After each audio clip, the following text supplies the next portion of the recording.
In this video, we'll be learning about systems thinking and one specific tool called the Iceberg Model. Systems thinking is a holistic approach to problem solving. It encourages us to consider how all the elements within a system interact with each other. Systems thinking is helpful when problems are really complex. There are lots of different stakeholders, problems occur over a long period of time, it involves a large geographical area, etc.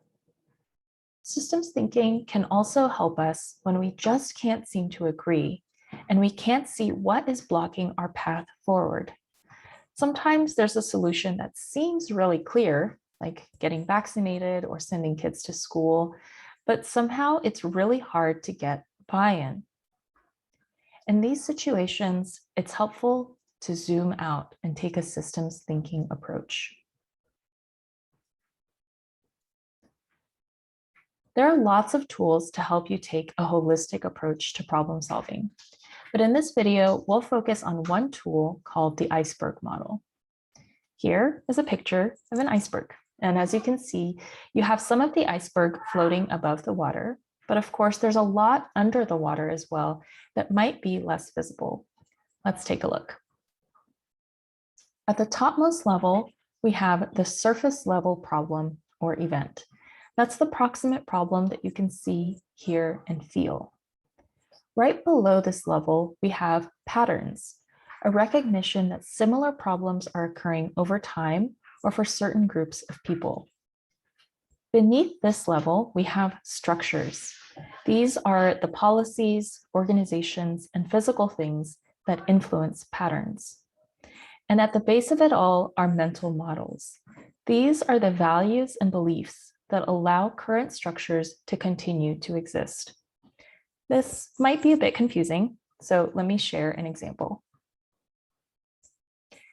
I used to be a classroom teacher in Shanghai, and I noticed that I would get sick all the time. This is the surface level problem that we'll dive into for our example. I was getting sick year-round, which was strange for me, and my husband never seemed to get sick. I asked my co-teachers, and they told me that it is really common for first-year teachers to get sick. I was just getting used to all of the kid germs. So I was uncovering a pattern in terms of what kinds of people tend to have my same experience, that is, otherwise healthy first-year teachers of young children. Aside from needing to get used to kid germs, I started to realize that there were some structures that made it hard for me to get better and stay healthy. For example, in my school in Shanghai, there was no paid sick leave policy. So if I didn't teach, I just wouldn't get paid. Veteran teachers got first pick in their preference of school, but as a first-year teacher, I had a long train commute to the farthest schools rather than the ones more in the city center. I also had a co-teacher in all of my classes, but actually, instead of making me feel more comfortable taking time off, instead, I felt like I was letting my co-teacher down if I missed class. If I dig even deeper, there are mental models, or values and beliefs, firmly held within myself and my community that were leading these structures and my sickness to continue. For example, I was raised within a culture that valued being tough in the face of challenges. In Japan, it's called gaman. I was also working in Shanghai, where the work environment is very competitive. So I knew that if I didn't do a good job, I could be replaced very easily. The way that the Iceberg Model encourages us to dig for deeper and deeper root causes of problems is helpful when we are trying to come up with different solutions. For example, a surface level solution would be to drink some hot water, take some medicine so I can get through my day and teach my classes. If I want to disrupt the pattern, I could decide to quit teaching and find a job where I'm not with young children all day. For solutions at the structural level, I could encourage my boss to create a sick leave policy or make it easy to teach online so that teachers can fully recover from illness.